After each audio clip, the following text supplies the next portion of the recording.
What is going on? Welcome to Ryan and Brian Talk Sports plus Niclarson. Still the best title out there. As always, Absolutely. we are sponsored by Pickett Sports, Hall of Fame Bets, and Sleeper Picks.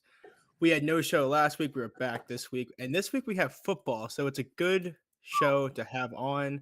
How are you guys doing?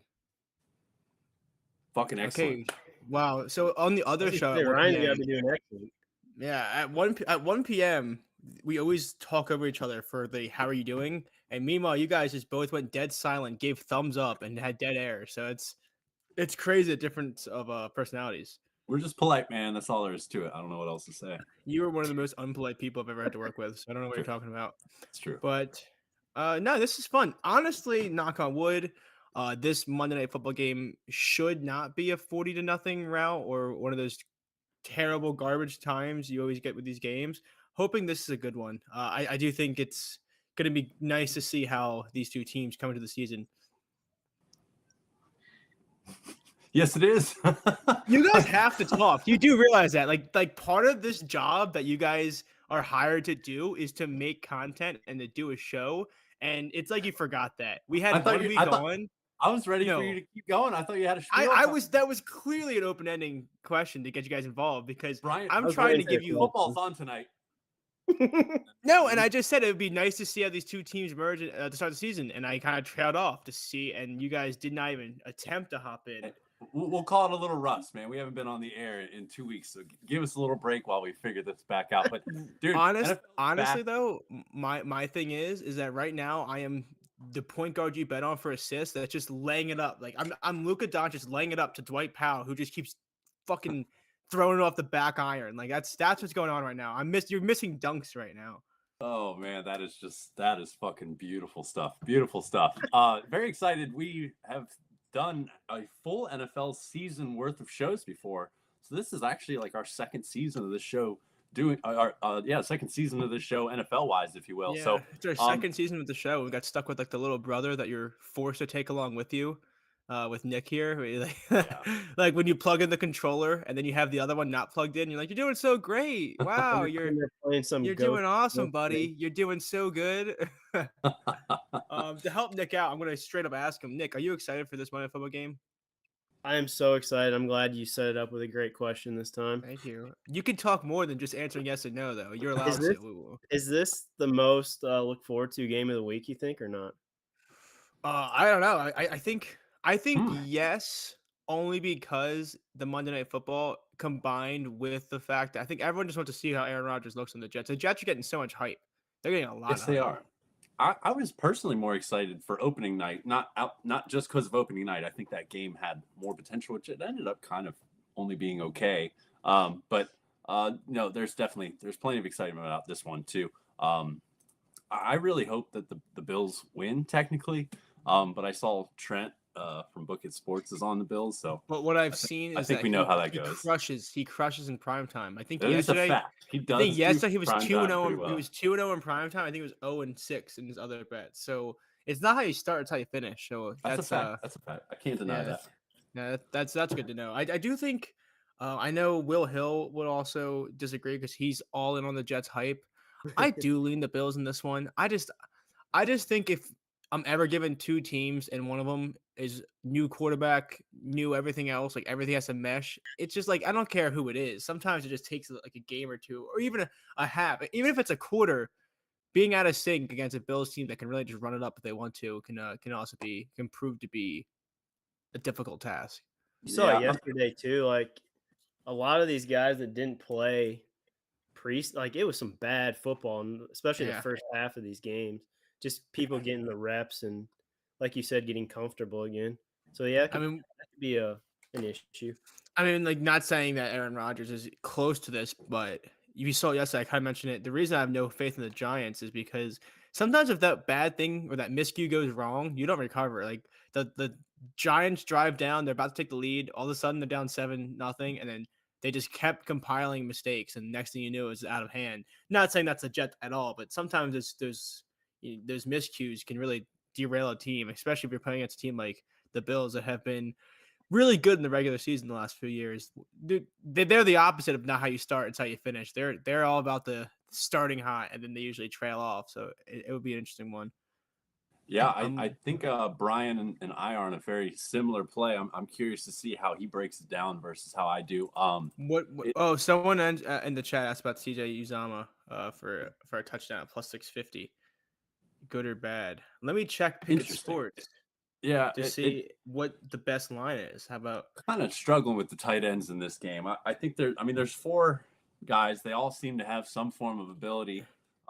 Bills are adding in a first round pick tight end, which is really interesting. I'm actually laying off the tight ends altogether till I kind of see how it works out. But I know Brian has a look in tight end land that I did like a lot.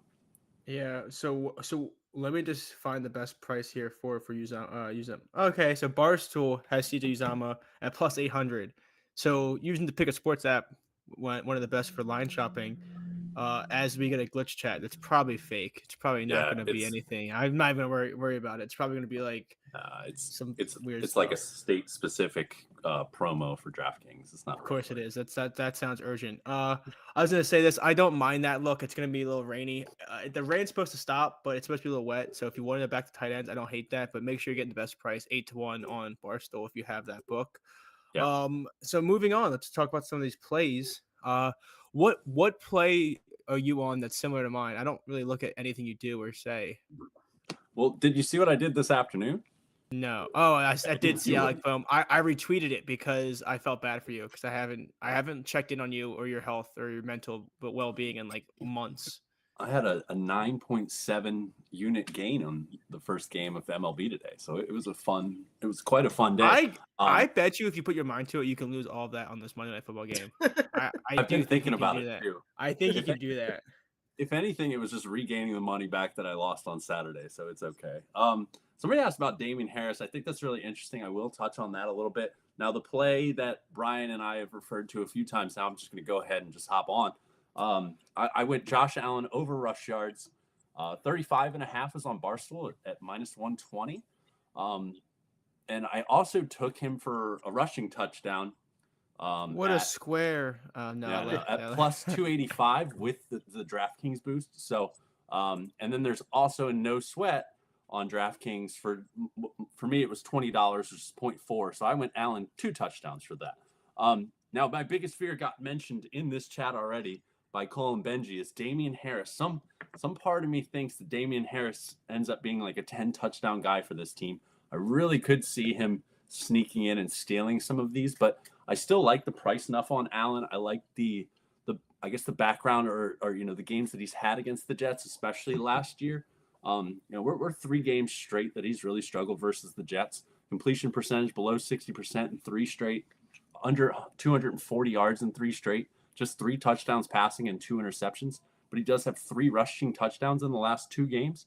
He had 9 carries and 10 carries last year for 86 yards and 47. So this really young, talented secondary really seems to have his number so far. I don't really see that changing too much. I like that they brought in the rookie tight end, but I still don't really see them helping Diggs that much, which seemed to be their problem. As you already mentioned, them kind of trailing off late. It feels like they're kind of like a one-trick pony with Stephon Diggs through the air, and after guys just kind of hone in on him, Gabe Davis, a lot of people thought he'd step up. He wasn't really that great. Dawson Knox did score some touchdowns late in the year, but again, wasn't that great. So I think one of the key weapons of this offense will be Josh Allen's legs. Yet again, even though they say they're going to calm him down, which I just don't buy because this is instinctual stuff to just pull the ball down and gain some yards, and he's got the body to do it. He's still so young. Why would you take away one of his greatest assets right now, especially like when he's 34? Maybe, all right, chill the fuck out, Josh. When he's 27 and he's coming off a year where he threw 15 interceptions, there's no way they just say, hey, stop running. It's not how this is going to work. So I didn't buy into any of that shit. In fact, I'm willing to buy somewhat low on this. I think a 35.5 line is somewhat low. And I think it's lowered through this rumor conspiracy that he's going to stop running, which, clip this now because I could look like a complete fool soon, but I don't buy it at all. I think he's going to go over his rush yards. His carry line on FanDuel is now moved to 7.5. It was a juice 6.5. So If he gets that kind of volume, I really like him to get this many yards. So sorry, Brian, Yeah. I'll pass over to you. No, I'm just gonna say is taking away Josh Allen's legs, so they're taking away Ryan Keen and witty sense of humor. Just what would it be without it? Exactly. Honestly, that's Exactly. what it is. I got talked to in my ear by Tony to call it a sub, but then I saw it was FIFA Brit, so it's not even important. I thought it was like a cool sub to call out, but we appreciate Sam for tuning in and whatnot. But Thanks, Sam. I do think I'm getting a lot of text from people. I'm getting a lot of Twitter notifications or Twitter or No, he's whatnot not. about He's no not. about I'm saying about Josh Allen, because Josh Allen rush yards is one of the most bet props on this game, and I get a lot of people that It have is. the tinfoil hat. I understand that, but I think it's really hard to be a sports bettor and do it as long as you want, or trust your spots and not be okay being uncomfortable with the fact that everybody else is also on it, because we saw it was it last week with the sportsbook had one of the worst days of all time with Colorado when they Oh, upset TCU. Like that was a game where had so much exposure. They had so much exposure yesterday with the Commanders game, and they both came through. So it's like, as much as sports books, are smart, they're not the smartest at all times. So you can't get cold feet just because you think everyone else is agreeing on you on a spot that is literally one of the best spots in a game that is just one game. So Ryan kind of in depth covered a lot. I think 35 and a half. This is the line that last year you saw at 44 and a half, a lot of 45s and a half, a lot of 47s and a half. So they are adjusting this for the the lesser, designed runs. But if you're giving me just this line with scrambles with a guy like Josh Allen, I think it's a great line. I mean, you give me 4 scrambles throughout the game if he has 40 dropbacks, I will ride it until it dies. I just think it's one of those things where they like to lean on it. He's always been good on his feet. He doesn't even have to have one of those designed QB draws. He could just be in the shotgun, extend the play and then find the seam. And he's just so good at doing that. And this pass rush is so good, and this defensive coverage is so talented that if he is not having success to the air or he finds a seam, I think his instincts, like you said, will take over. I mean, if you remember last year, Josh Allen in the preseason mentioned straight up in an interview that he has to protect his body more and he can't be stupid. Week 1, he flew like 90 yards in the air and he dove into like one of the biggest linebackers on the field. And they asked him about it. And he was like, "Oh, like sometimes it just happens." Like I don't buy into the fact he's going to be super careful. So I think if this misses, it's going to miss in like the 23 to 30 range. I don't think it's going to be a 0 carry type of game. So I think it's a good play. Yeah, I got some crow to eat if it ends up being a 0 carry game. Yeah, I Yeah, would have to retire. The thing with the quarterbacks that always scare me, which I think he's fine, is the stupid kneel downs at the end of the game. Yeah, I think it Which depends he's because not a guy you have to worry about as much, but some of them, gosh. yeah, I think it's one of those things where I actually had Brock Purdy. Like I saw that Brock Purdy thing. I didn't bet anything with him, but I saw that like the glitch about like look at his rushing yards. It's at 3. It's at 2.5, but he's at 3 because they figured kneel downs. And if you took that chat glitch, he actually broke off like the funniest 18-yard run yesterday. Yeah, That it looked like a wounded gazelle was trying to run through like a golf course. It was really rough to watch, but he got there. He got there. He was trying to avoid it, but yeah, he got there. So yeah, I think like I said, this is one where I think it's gonna really miss or he's gonna crush it. So yeah, he probably it is what smashes it it, I is. think. Yeah. Yep, like that a lot. Do you have anything Nick, to add, Nick, on this? Do you have any plays in this game or I have one that I'm probably probably playing sucks. here. What'd you What is it? say? What is it? Dalvin Cook over 10.5 receiving yards, -110 on FanDuel. The His guy on 2 the Vikings, right? receptions is like The Vikings yeah, guy? not Yeah, not the Bills Cook. But if you want to take him, I don't mind that receiving either. His 2 receptions is like -185 or -190. So if they're expecting the 2 receptions, I'm hoping he can get to 11 yards out of that off a couple dump offs or screens from Rodgers here. And then I can't get the ladder stuff out of my head with this, so I might sprinkle a little bit. It's crazy, but 50 yards is like plus 1,000. So he hit it a just take couple one times play. last year. Saw Stevenson and Aaron Jones just break one screenplay and you can hit it. So I might look at that too. I haven't put that in yet though. Someone mentioned if Sauce is going to lock up Diggs, who will be the possession catcher This is one where Thoughts, I man? like I like the play for Allen to take off of those situations, but also I so want to bet on Dalton Kincaid. Is it Kincaid? Is that how you pronounce it? I Yeah. believe. I think he's gonna be so good for this team because he's 6'4", 240, so he's not built like a traditional tight end. I think his 25 or 26 and a half line is so tempting, but it's so hard to bet on rookies where you really don't know. We all thought, oh wow, Jameer Gibbs is going to be this elite pass catcher, and then he played he got 9 touches. So I do think it's hard to back them. So what I actually did was I took his touchdown at plus 400. So rather than betting his over 2.5 catches or his yards, I decided that if he's going to be involved, it's going to be in the red zone as well. So I took 0.25 units, so like a quarter unit to win a unit plus 400 on MGM for was it Kincaid to score a touchdown plus 400. Honestly, Josh Allen at the heart of things, he loves his tight ends. Last year, Dawson Knox having a bad year was really rough for Josh Allen. I know he got hurt, but he also struggled largely because Knox did not have a good year. I mean, you don't have a great year as a tight end if your team trades up 2 picks to get a tight end in the first round. I mean, that's just how it is. I love Dawson Knox too. He gets paid a lot of money, but you don't draft a tight end in the first round if you do that. Oh, I did just say he loves tight ends. I'm reading the chat. That's a funny clip for later. There we go. Him and Nicker have that in common. They really like tight ends, but yeah, so I did take a plus 400. I think Knox still gets involved. They're gonna run off 12 personnel, but if I had to pick, I'm gonna go with the rookie here. I just think that I did the stats in 2 years ago. Dawson Knox had a 20% target share in the red zone, and last year it was only 8.5%. And I think that's largely just because he just looked awful a lot of the times. Yeah. I don't know what he just did not look good. So I think if he wants to find that guy to trust in the red zone, it's going to be the rookie tight end here. I think he plays a lot more like the slot. He's a quick guy. I just think they have so little going on the slot receivers that he should be the safety net. So build his confidence his first game. Give him a red zone look.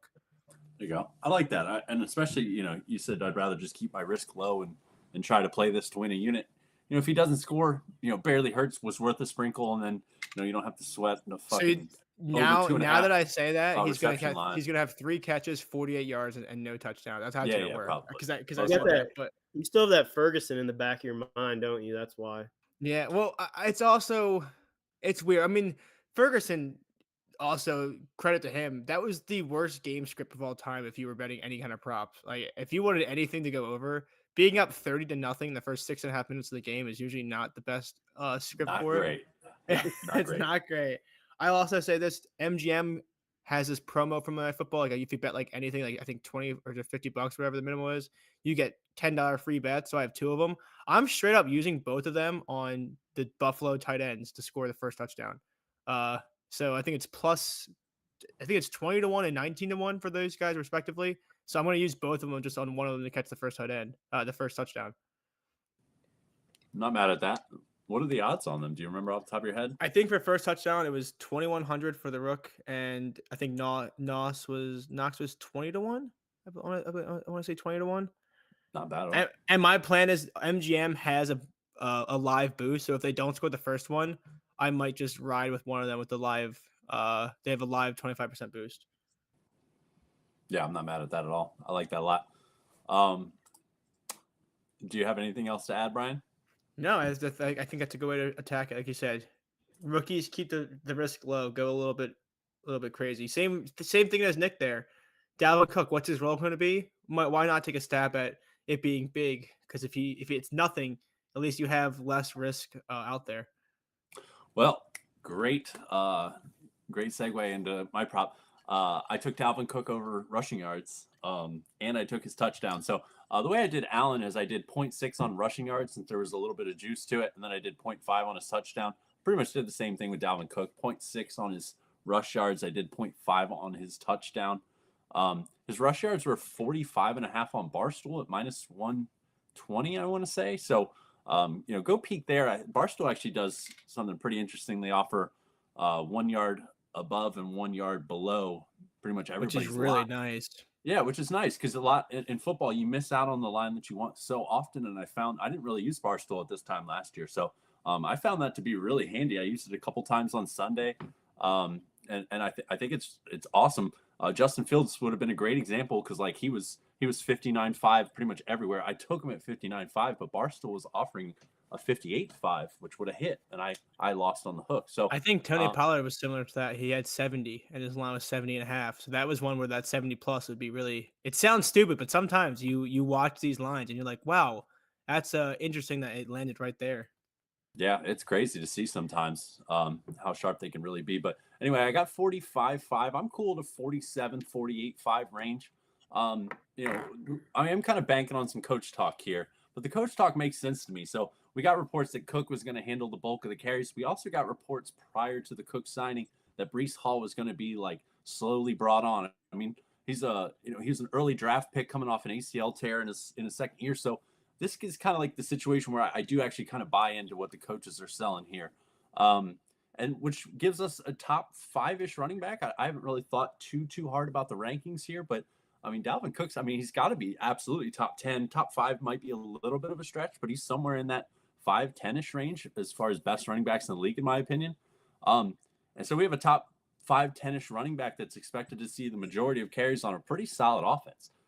Count me in. I'm going to buy into that. The Bills were kind of middle of the league as far as yards allowed rushing, but I do like that they allowed 4.3 yards per carry. The Bills also had 6 wins by 10 or more points, so they took the ball out of the running back's hands fairly often. They allowed the 7th fewest carries in the NFL, but they were middle of the pack in yards allowed. So, running backs were still able to be efficient against them. And I don't really see this being much of a blowout. I can't see that happening. It's obviously it's far from impossible in the NFL, but I don't really see a blowout here where the Bills, take the ball out of Dalvin Cook's hands. So I think his carry line is somewhere around 12.5. I think he goes over that. I think if he gets anywhere even close to that, he crushes this yards line. The Bills' front 7 is pretty good. I looked at a lot of different rankings. I looked at PFF and a couple different sites. They actually seem to be one of the more like all over the place teams to rank as far as their front 7. But I mean, everything that I was reading is, we're really high on their pass rush, but they're really bad at gap discipline. They're really bad at covering the edges. So wide runs was a way to break long ones against them last year. And Cook obviously has the speed to pull that off. And finally, I'll finish kind of on his touchdown. The Bills Did you bet his touchdown? Look in the touch. What? Tone Stamps is making sure you have the right play because the bet slip you sent him is of James Cook touchdown. I don't think so. I sure hope not. Well, no. So are we sure you bet on the right Cook? I could show it on screen, but it does say James Cook. Hold on, no fucking way. That's hilarious. This is There's why no Ryan way doesn't I talk bet much James usually. Cook. There it is, right here on screen. That's so fucking funny. Brian, That is back so me up. funny. It says James Cook, I right? have an unofficial sprinkle on James Cook, and I'll tell you why. But I also really like Dalvin Cook to score as well. So no, Dalvin Cook is the play. My bad on that one. That's actually really funny. Dude, I want to back Ryan up for 1 second. Reading is hard. I mean, Tough. it's a tough thing to do. I really struggled with my S's when I was in preschool. So Yeah, I understand this. I'm still struggling with a lot of things. Apparently, that is actually hilarious. I hope this. I don't want to put on your downfall. I really hope Dalvin Cook does not score, but James Cook does, and you don't know how to handle it. That would be so funny. Because that would mean you making a mistake and throwing a dart at a wall is better than you actually researching picks. All right, let's ignore my idiocracy real quick. Dalvin Cook yards, Dalvin Cook touchdown. That's what we need to know. I'm not going to cash that James Cook touchdown out, I will say, but we're not going to count that. We don't need to talk about that. That was definitely a mistake. But yes, Dalvin Cook yards, Dalvin Cook touchdown. Dalvin Cook. Move on. You check your bet slips. Dalvin Cook. DALVIN. Dalvin. Make sure you make sure you have it right. It is tough. Dude, they should make a rule that you should not be allowed to have the same last name as anybody else you're playing against. I'm sorry about that, Ryan. That's completely that's a tough unfair. one. I was taken advantage of here. This is bullshit.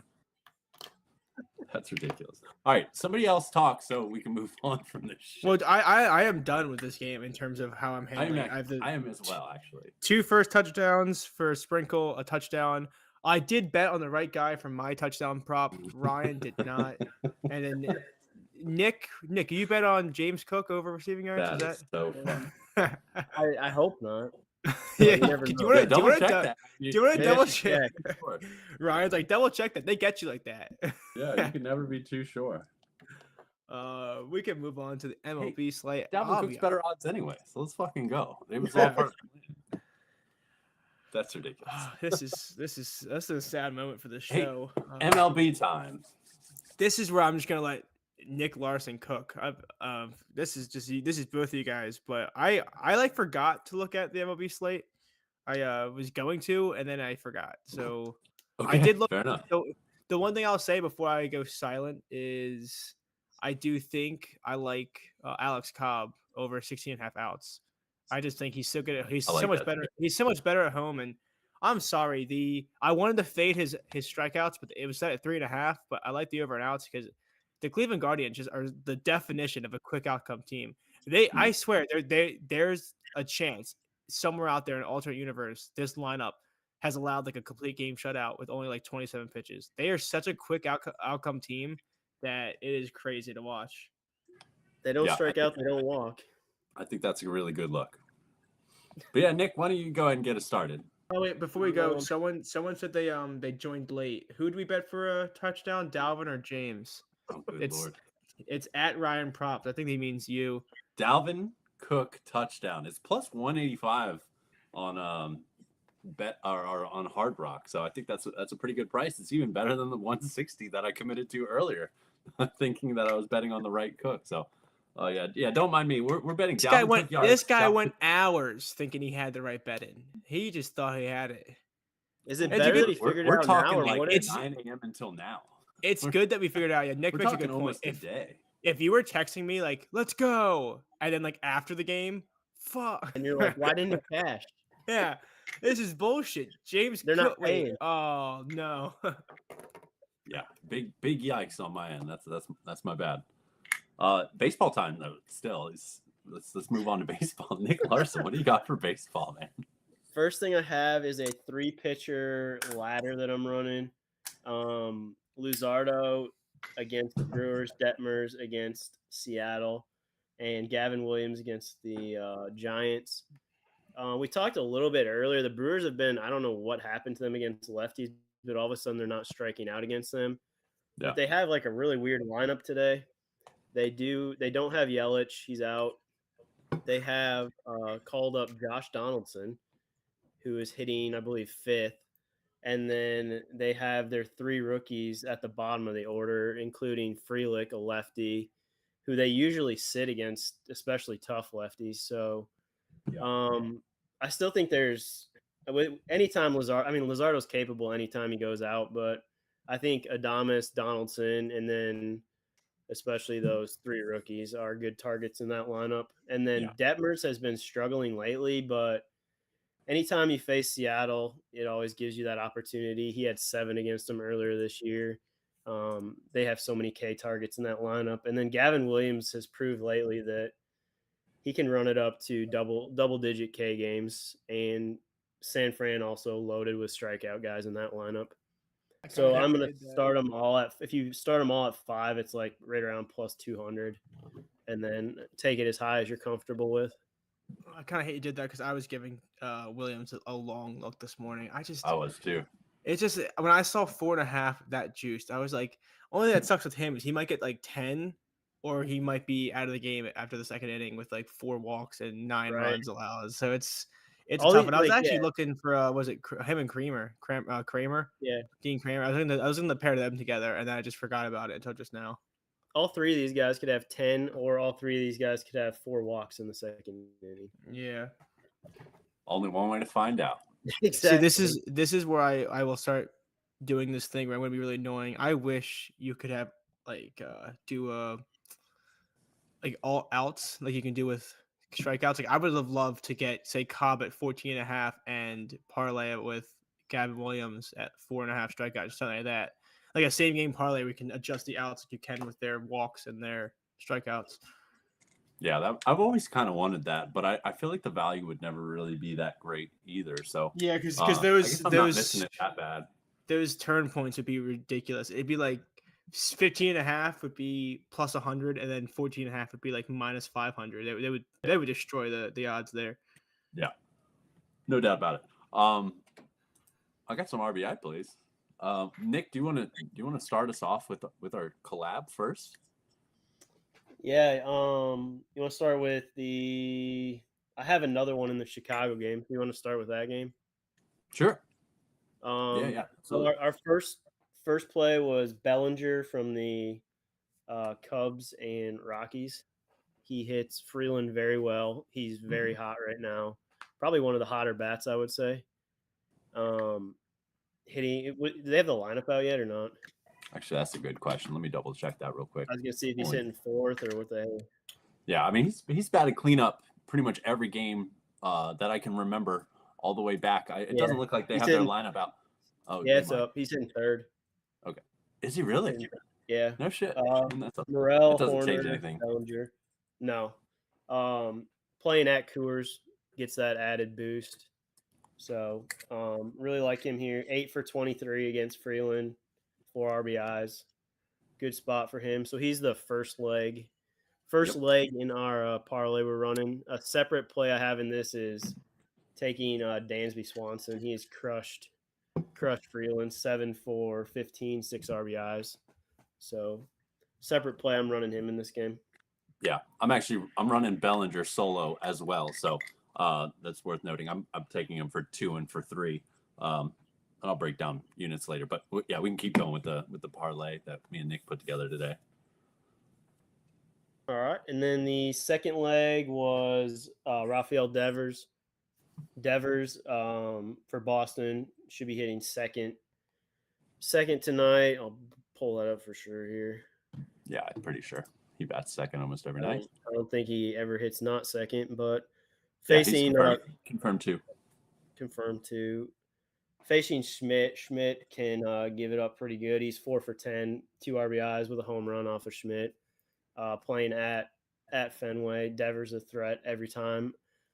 Sometimes tough with the 2-hole guys, but he's got Verdugo hitting in front of him, who also hits Schmidt very well. So, like Devers in this spot, Schmidt, very, very good target guy for RBIs here. And then do you want to do the last one? Yeah, sure. I'll add 2 more little notes as well. So a big thing that I like about Boston's lineup tonight specifically is that they're so lefty heavy, and Schmidt is allowed a 2.02 ISO versus lefties, a 3.80 WOBA versus lefties. So the bottom 3 in their lineup are Abreu, Valdez, and McGuire, all left-handed hitters. So I think they can put guys on base ahead of Devers. So Nick mentioned not always shooting for 2-hole guys, but Devers is a good exception, especially when he's got all these lefties facing.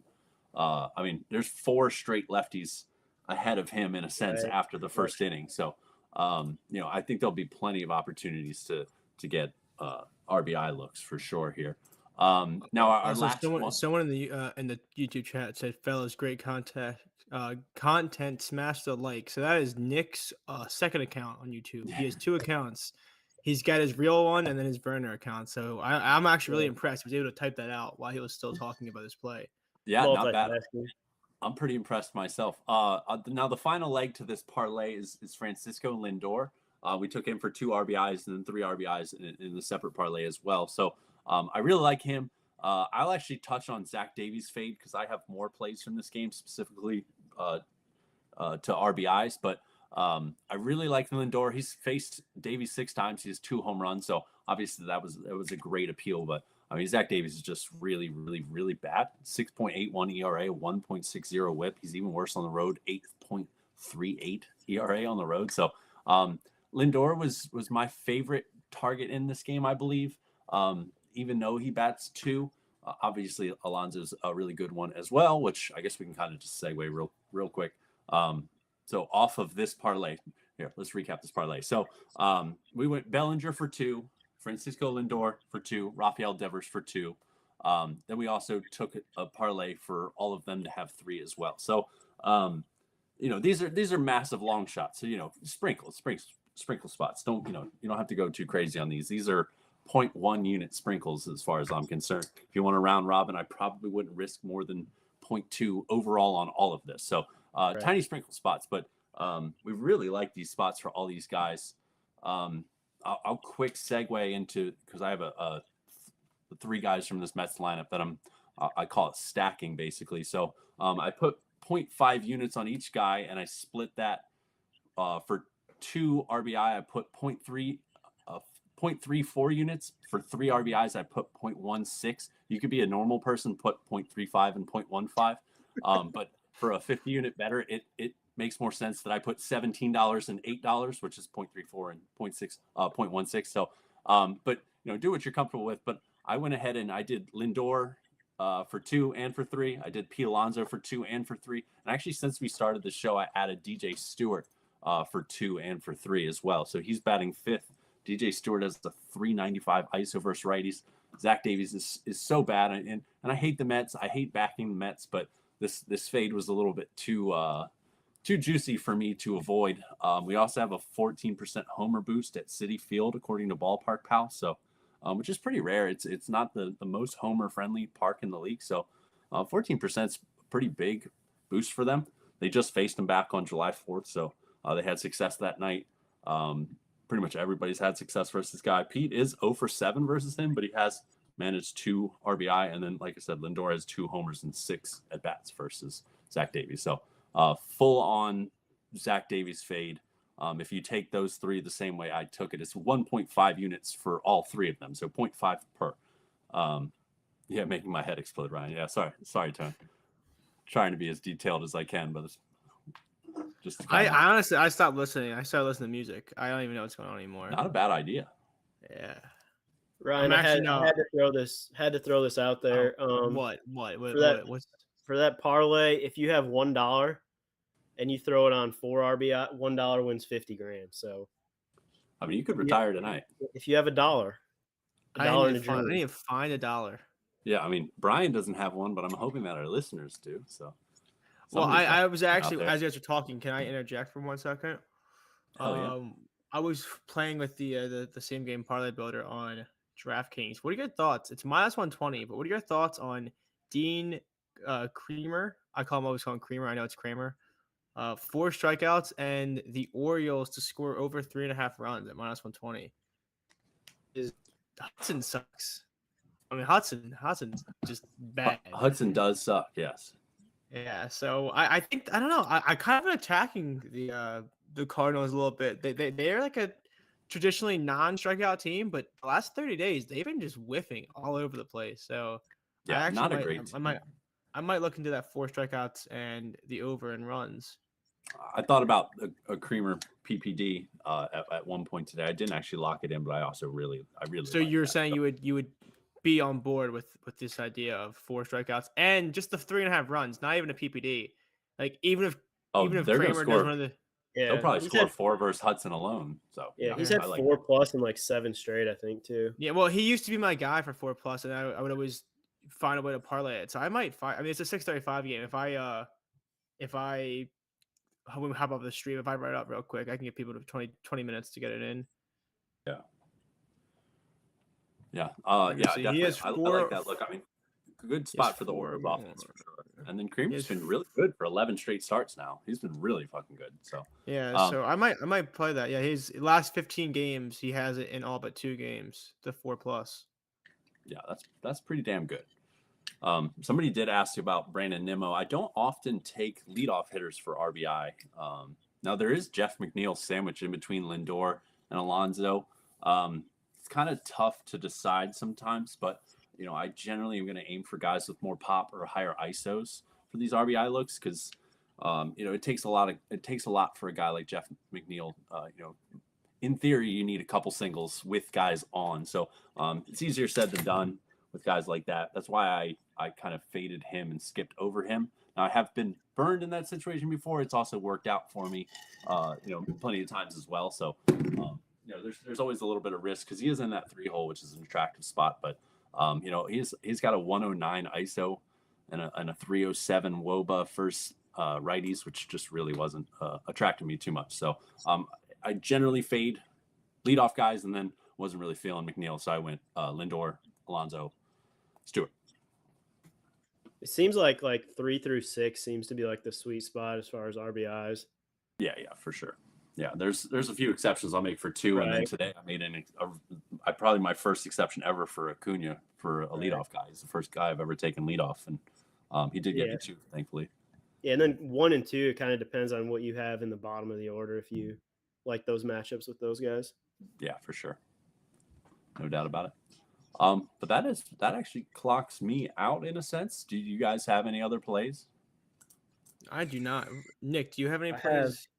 I had something in I think it's the last game of the night. Yeah, Padres and Dodgers. I have for RBIs Soto against Stone. Stone is not good. He has a 10.5 ERA and a 2.28 WHIP. It's only in 18 innings. He's a rookie this year, but he has not been very good.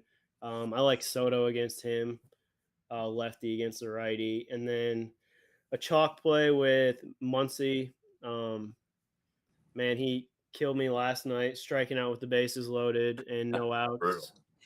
But running back Muncy against Avila for San Diego. Yeah, I like that a lot. Yeah, he's in such a prime spot. Is Mookie back? I'd imagine he is not, but they're still doing just fine without him. They just have so many guys that get on base. Yeah. Well, he is in the projected lineup, so that's just good Lord. That makes it even better. Holy shit. Right. Yeah, really like Muncy. Very, very much like him, especially versus a righty. Nick, is that all of your RBI looks? Yeah, that's all I got. Okay. Yeah, so I have a question here for Tone Stamp. I know you mentioned we couldn't display it like usual, but are we just going to skip over entirely the pick at popular players, or should we touch on it a little bit? No, you guys can talk about it. I just can't show the actual. Damn it! Today. All right, I guess we're going to have to do more work. Oh God, yeah, we have to plug our sponsors, right? So we're going to talk about the Pickett popular plays. And by the way, Pickett actually did an update where they actually have like a much cooler layout for the popular plays. If you noticed, I actually really like it. Yeah. So as expected, Josh Allen is the most bet player. I'm guessing it's a lot of rushing yards. Actually, the most bet is anytime touchdown. Actually, it's anytime touchdown, passing TDs, and passing yards. So it's not even rushing. So wow. I guess people just people just like Josh Allen tonight. A lot of people have used 200 plus in their same game parlay because it comes up as the third best bet thing. And if you are doing same game parlays, honestly, I do think that asking for 200 yards here, despite the Jets defense, is not a bad look at all. If that's what you want to parlay with something. Yeah, for sure. Number 2. Garrett Wilson. Garrett fucking Wilson, which has been calling my name all day. I do not have any Garrett Wilson looks today. It's been screaming at me. It feels like a nice spot. It definitely does. I mean, he put up good numbers versus the Bills with 2 garbage quarterbacks last year. He obviously now he has Rodgers. I haven't been able to commit. I really like the 5-5 reception line. It got a little juiced for me, so I laid off. 68.5 is solid. I definitely do not blame a soul for taking it. I think I'm going to walk away. I honestly, if I have one more ad for this game, it's going to be kind of like an off-the-wall one. I'm so intrigued in Mecole Hardman over 16.5 yards. I think he'll get the slot, probably 50%ish of the snaps. He'll probably split with Cobb a little bit, but I think I'd rather try to just kind of go for the guy that can cash in one play rather than the volume guy that Wilson's going to have to be tonight. But I really like this spot for Wilson. I do too. I was really torn to not play it only because Monday Night Football first game of the year for this spot. I just think it's hard to back a guy too, as you mentioned earlier, new offense, new quarterback. As good as they've been, you have to really buy into all the coach speak / reports. You haven't really seen it much yourself. Yeah, for sure. And then number 3 is Aaron Rodgers. Nick, do you have any thoughts on Aaron Rodgers today? Do you think he's going to gel at all, or do you think it's going to? I don't know. I so don't want to touch a side or a Jets prop this game in terms of that involved passing game with him. outside of checkdowns or tight end work because I just don't know what to expect from him. Yeah, it's tough. I'm from Wisconsin. Everyone there, diehard Packer fan. I'm not a Packer fan. I'm a Seahawks fan. But everyone in Wisconsin hates Rodgers. I love watching Rodgers on McAfee show. I think he gets a bad rap, and I don't know. I like the dude, but and then you got the whole Hard Knocks thing. It's gonna be real interesting how he comes out. I don't know. I'm probably gonna stay away from it, but I think it's gonna be really fun to watch. Like you said, is he gonna be the check down, manage the game Rodgers, or is he gonna be out there gunslinging again? Yeah, I think it's also good that if you have a good look, whether it's me with back in Josh Allen, you back in Dalvin Cook, or Ryan back in James Cook, like if you have a play that you like, you can ride it without having to add a bunch of different legs or a bunch of different things to add into a game with only two sides. I mean, you always have to ask yourself if you have 13 games on Sunday, how many bets do you have per game? It's probably less than one. So just because it's a Sunday night game does not mean you need to have 6 or 7 props. It's not how it works. So Yeah. I said my piece. Is there anything else you guys want to say before we head out of here? Just excited that football is back, and make sure you bet Dalvin instead of James. Hopefully, that is actually might be one of my favorite shows of all time because of that. Because you're stupid because you were an idiot during it. That's you root Basically, for that for yeah. yourself. Yeah. All right, Nick, do you have Everybody any gotta laugh at final yourself words to sometimes. say before we head out? I have no final words except I can't wait for this RBI parlay to hit tonight. Yeah, we should recap our picks, especially since I don't know if anybody was able to follow any of the shit that I spewed out. I am taking Dalton. I think it's Kincaid, anytime touchdown for a small bet. I'm taking Josh Allen over 35.5 rushing yards. And it looks like I might be adding a Dean Kramer, 4 strikeouts, and Orioles over 3.5, -120. I just think I'm going to hate myself, but I feel like if I don't play it, I think it's a good spot there. Good deal. Nick, you want to go ahead? Yeah, I have a ladder parlay with Luzardo, Detmers, and Gavin Williams starting at 5, and then you can run that up as high as you want. And then for RBIs, for solo plays, I have Muncy on the Dodgers, and then Dansby Swanson, Cubs, and Juan Soto, Padres. And then if you want me to do the parlay, or you want to? Yeah, go ahead. Okay, and then for our parlay for 2 RBIs, we have Lindor from the Mets, Devers, Red Sox, Bellinger from the Cubs, running that with 2 RBIs and then 3 RBIs. If you want to round robin that, you can. And if you want to throw $1 on them all getting 4 RBIs for 50,000, you can do that as well. There you go. Love it. To finish this off, I went Josh Allen over 35.5 rushing yards as well. I took Josh Allen touchdown. And then for my risk-free on DraftKings, I took him for 2 touchdowns. I took Dalvin Cook rushing yards over 45.5. I took Dalvin Cook touchdown. And then I have 4 RBI plays. I went with Cody Bellinger solo from the Cubs. Then I have 3 Mets where I went Francisco Lindor, Pete Alonso, and DJ Stewart. I played all of them for 2 and all of them for 3 at a half unit each. That should pretty much finish us up. We're a few minutes shy of 6 o'clock. We have the Orioles game starts in about 40 minutes. So yeah, I gotta get this play out. So let's go. Yep. Okay. we gotta go get some food, and we got a big night ahead of us sweating. So thanks to everybody tuning in as always. Thank you to Hall of Fame bets. Thanks to Sleeper Picks. Thanks to Pickett. Thanks Niclarson for joining us as well. Brian is quite insufferable, but you made it through yet another show. So congrats to you, and thanks to everybody who watched. We appreciate you.